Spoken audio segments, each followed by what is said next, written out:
बिस्मिल्लाहिर्रहमानिर्रहीम। Welcome back dear students, अस्सलामु अलैकुम। तो आज हम डिस्कस करेंगे एपी कम्प्लेक्सन्स। जो हम किंगडम प्रोटिस्टा पढ़ रहे हैं, एनिमल लाइक प्रोटिस्टस पढ़ रहे हैं, जिसको प्रोटोजोन कहते हैं, उसका ये लास्ट वन टॉपिक है आपकी बुक के अकॉर्डिंग, एपी कम्प्लेक्सन्स। तो अगर इसकी क्लासिफिकेशन देखें, किंगडम एनिमेलिया से बिलोंग करता है। इसका जो फाइलम है वो प्रोटोजोआ है। क्लास टीलोस्पोरा, सब क्लास कोक्सीडिया, ऑर्डर जो है इसका इकोक्सीडिया। उसके बाद जीनस ये प्लाज्मोडियम से बिलोंग करता है और इसकी स्पीशीज़ का जो नेम है उसको वाइवैक्स बोलते हैं। तो आपने ये बड़ी मशहूर इसकी स्पीशीज़ सुनी होगी। फीमेल जो एनोफिलिस है, जो वेल नाउन स्पीशीज़ है, एडिस मॉस्किटो है। ये सब की सब फीमेल स्पीशीज़ लिखी हुई है। क्यूलेक्स है और एनोफिलिस मॉस्किटो है। तो इस चीज़ का आपको आइडिया होना चाहिए कि जब भी मच्छर काटता है तो उसकी फ़ीमेल जेंडर काटती है इंसान को, क्योंकि फ़ीमेल जेंडर में अपने एग्स की प्रोडक्शन के लिए, उनकी मैच्योरेशन के लिए, अपने एग्स की डेवलपमेंट के लिए आयरन की ज़रूरत होती है। और वो आयरन जो है वो इंसान का जो ब्लड है उसको चूज़ कर अपनी आयरन की रिक्वायरमेंट पूरी की जाती है। तो आयरन जो है ब्लड के अंदर कहाँ से आता है? तो आप देखें, हेमोग्लोबिन का स्ट्रक्चर है, उसका सेंट्रल एटम जो है ये आयरन पर मुश्तमिल होता है। तो हेमोग्लोबिन आरबीसी का पार्ट है, तो आरबीसी ब्लड का पार्ट है। तो इस तरह ये ब्लड को इनटेक करके अपनी आयरन की रिक्वायरमेंट पूरा करती है। तो एपिकम्प्लेक्सन्स ये भी इसकी एक टाइप है। एपिकम्प्लेक्सन्स की टाइप है एक प्लाज्मोडियम। तो प्लाज्मोडियम की स्पीशीज़ जो है वो वाइवैक्स है। ये वाइवैक्स का एक लाइफ साइकिल दिखाया जा रहा है। तो यहाँ पर ये वाला जो आपको पोर्शन नज़र आ रहा है, ये सेक्शन ऑफ ह्यूमन स्किन है। ह्यूमन स्किन का एक छोटा सा सेक्शन है। और ये वाला जो पोर्शन नज़र आ रहा है ये life cycle of Plasmodium vivax है।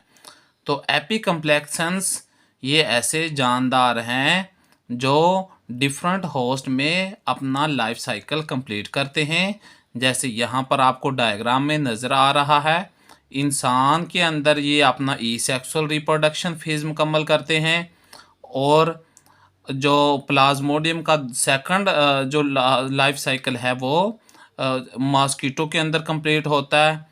तो एक उसका होस्ट ह्यूमन है और दूसरा जो होस्ट है वो मॉस्किटो है। इस तरह ये ऐसे ऑर्गेनिजम्स हैं जो दो तरह के होस्ट या डिफरेंट होस्ट में अपना लाइफ साइकिल कंप्लीट करते हैं। यहाँ पर आप देख सकते हैं कि जिस तरह हम कहते हैं कि मलेरिया जो है ये मच्छर की वजह से होता है, दरअसल ये मच्छर की वजह से नहीं होता। मच्छर को हम कह सकते हैं ये इसका कैरियर एजेंट्स है जो वेक्टर्स का काम कर रहा होता है। लेकिन इसका जो कॉजेटिव एजेंट होता है जिसकी वजह से मलेरिया होता है वो मच्छर के स्टोमक में एक स्मॉल क्रिएचर होती है जिसको हम प्लाज्मोडियम कहते हैं। वो प्लाज्मोडियम इंसानी खून में आने से मलेरिया काज होता है। तो आप देखें ये अपने माउथ पार्ट की मदद से स्पोर्स जो है जिसको हम स्पोरोजोइड्स कहते हैं, स्पोरोजोइड्स जो है ये फीमेल एनोफिलिस के अंदर ऑलरेडी मौजूद होता है। तो ये इसको इंजेक्ट कर रहा है। किस तरह? सर्कुलेटरी सिस्टम की ब्लड वेसल में इंजेक्ट कर रहा है। तो ब्लड वेसल में ये रेड ब्लड सेल्स के साथ मिल जाता है। तो ये जो छोटे छोटे आपको एलुंगेटेड फॉर्म में सेल्स नज़र आ रहे हैं ये स्पोरोजोइड्स है। स्पोरोजोइड्स चले जाते हैं, ब्लड फ्लो करता हुआ लिवर के पास जैसे आता है। तो लिवर में ये जो है ये अपनी फॉर्म चेंज कर लेते हैं, अपनी फिजियोलॉजी चेंज करते हैं। पहले एलोंगेटेड फॉर्म में थे, अब ये राउंड फॉर्म में आ जाते हैं। जब ये राउंड फॉर्म में आएंगे तो इसको मीरोजोइड्स कहेंगे, या प्रोसेस जिसमें मीरोजोइड्स बनेंगे इसको मीरोगोनी कहेंगे। तो जब ये लिवर से बाहर आएंगे तो रेड ब्लड सेल्स के ऊपर अटैक करेंगे। जैसे कि आप देख रहे हैं कि रेड ब्लड सेल्स जो सर्कल में लिखा हुआ red R for red blood cells है ये, तो इसके ऊपर चारों साइड से इसने सराउंड किया हुआ है। जैसे ही रेड ब्लड सेल के अंदर आएंगे वहाँ पर अपने रिप्रोडक्शन स्टार्ट कर देंगे। जब रिप्रोडक्शन जो है ये ऑर्गेनिजम्स सेल्स की जो है तादाद बहुत ज़्यादा हो जाएगी, तो आरबीसी का जो सेल है वो फटने लगेगा। ठीक है, बहुत ज़्यादा तादाद हो जाने की वजह से आरबीसी जो है सेल ब्रस्ट हो जाएगा। जब आरबीसी सेल ब्रस्ट होगा तो यही मीरोजोइट्स जो है बाहर आ जाएंगे। कुछ मीरोजोइट्स जो है ये दोबारा चले जाएंगे वापस, न्यू रेड ब्लड सेल्स के ऊपर अटैक होगा, और इस तरह ये प्रोसेस, ये साइकिल जो है चलता रहेगा। और बकिया जो मीरोजोइट्स जो है वो मेल गमीटोफाइट बनाएंगे और एक फीमेल गमीटोफाइट बनाएंगे। जो मेल गमीटोसाइट्स हैं, जैसे ये आपको दिखाया जा रहा है मेल गमीटोसाइट, या इसको माइक्रोगैमेट भी कहते हैं, ये चले जाएंगे ब्लड के अंदर। इसी तरह जो फीमेल गमीटोसाइट है या जिसको हम कह सकते हैं मैक्रोगैमेट्स हैं, ये भी चले जाएंगे ब्लड में। तो जैसे ही ये ब्लड में जाएंगे तो कोई और आके मॉस्किटो फीमेल एनोफिलिस जो है काटती है, तो यही ब्लड जो है ये उसके माउथ पार्ट से चला जाता है उसकी बॉडी के अंदर। अब ये देखें, इंसान में एक जो है लाइफ साइकिल कंप्लीट हो चुका है। अब दूसरा सेक्सुअल जो रिप्रोडक्शन फेज़ है, अब ये उसकी बॉडी के अंदर फीमेल एनोफिलिस के अंदर कंप्लीट होगा। जैसे कि यहाँ पर ब्लड में दोनों मौजूद थे, फीमेल गमीटोसाइट भी और मेल गमीटोसाइट भी, तो ये उसके स्टोमक में आ जाता है। जैसे कि यहाँ पर एक गट दिखाई जा रही है, इसी का एक सेक्शन लिया हुआ इंटरनल सेक्शन। तो गट एलिमेंट्री कनाल ली हुई है, तो उसमें आप देख रहे हैं मेल गमीटोसाइट्स भी है, फीमेल गमीटोसाइट्स भी है, तो आपस में कंबाइन होती है। तो कंबाइन होने के रिजल्ट में फर्टिलाइजेशन होगी, जाइगोट बन जाएगा। तो जाइगोट जो है ये मेम्ब्रेन को रप्चर करके बाहर आ जाएगा, तो ये सरफेस के साथ अटैच हो जाएगा। जैसे ही इसके अंदर ये रिप्रोडक्शन होगी तो इसको oocyst कहेंगे, जाइगोट की डेवलपमेंट होगी तो oocyst। जब ये तादाद में बहुत ज़्यादा हो जाएंगे तब ये भी सेल ब्रस्ट होगा। सेल ब्रस्ट होगा तो ये स्पोरोजोइड्स जो है ये बाहर आ जाएंगे और ये चले जाएंगे सलाइवरी ग्लैंड्स के पास। जैसे कि आपको डायग्राम में नज़र आ रही है सलाइवरी ग्लैंड्स के पास रहेंगे। तो जब नेक्स्ट टाइम फिर ये होस्ट किसी को बाइट करेंगे, काटेंगे, जैसे इंसान भी हो सकता है, कैटल भी हो सकता है, तो यही स्पोरोजोइट्स जो है ये उस बॉडी के अंदर ट्रांसफ़र हो जाएंगे और वहाँ पर जाकर ये फिर अपना साइकिल कंटिन्यू करेंगे।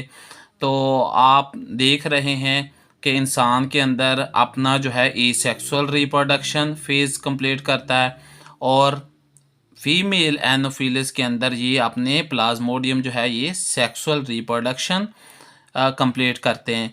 तो ये एपिकम्प्लेक्सन्स ऐसे ऑर्गेनिजम्स हैं जो डिफरेंट होस्ट पे डिपेंड करते हैं अपने लाइफ साइकिल कंप्लीट करने के लिए। तो इसकी जो बेस्ट एग्जांपल है वो आपने पढ़ ली है, ये प्लाज्मोडियम वाइवेक्स है। और यहाँ पर आप देख रहे हैं कि डिफरेंट टाइप्स के सेल्स प्रोड्यूस हो रहे हैं, जैसे कि स्पोरोजोइट्स बन रहे हैं। तो स्पोरोजोइट्स के फार्मिंग प्रोसेस को हम कहते हैं ये स्पोरोगोनी है। स्पोरोगोनी जो है ये चले जाते हैं लिवर के पास, लिवर में इनकी फिजियोलॉजी चेंज हो जाती है, उसके बाद इनको हम नाम देते हैं मीरोजोइट्स।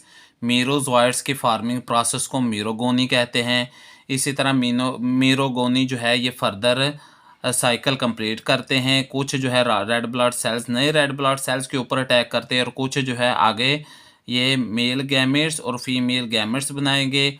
तो इस तरह गैमेट्स के जो बनने का प्रोसेस है इसको गैमेटोजेनेसिस कहते हैं, या यहाँ पर नाम देते हैं गैमेटोगोनी। तो इस तरह ये एपिकम्प्लेक्सन्स का लाइफ साइकिल है जो कि डिफरेंट होस्ट के ऊपर डिपेंड करता है। अब हम इसकी थ्योरी की तरफ आते हैं। एपिकम्प्लेक्सन्स की बात करें तो ये large group of parasitic protozoa है, डिजीज़ कॉज करता है। जैसे कि ह्यूमंस में आपने बड़ी मशहूर डिजीज़ सुनी होगी मलेरिया। तो मलेरिया इसकी वजह से होता है प्लाज्मोडियम की वजह से। प्लाज्मोडियम जो है ये एपिकम्प्लेक्सन्स की एक स्पीशीज़ है, एक टाइप है।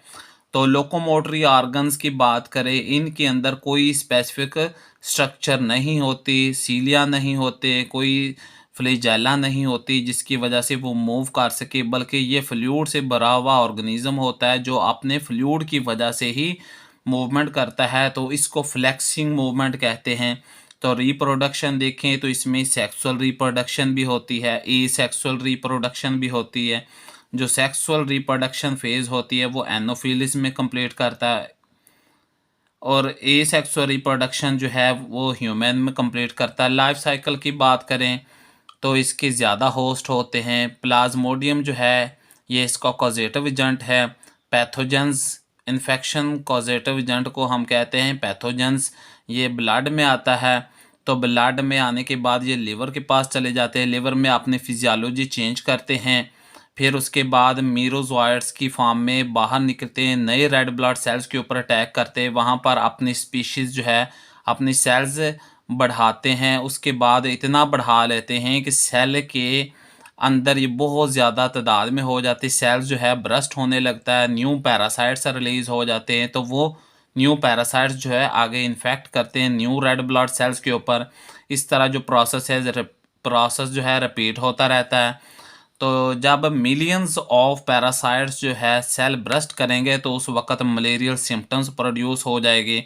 तो इस तरह मलेरिया की जो सिम्पटम्स है वो चिल है, बहुत ज़्यादा बुखार है, उसके बाद हाई फीवर है। चिल जो है ये कम बुखार होता है, उसके बाद ये बहुत ज़्यादा बुखार में चेंज हो जाता है, हाई फीवर जो है इसमें कन्वर्ट हो जाता है।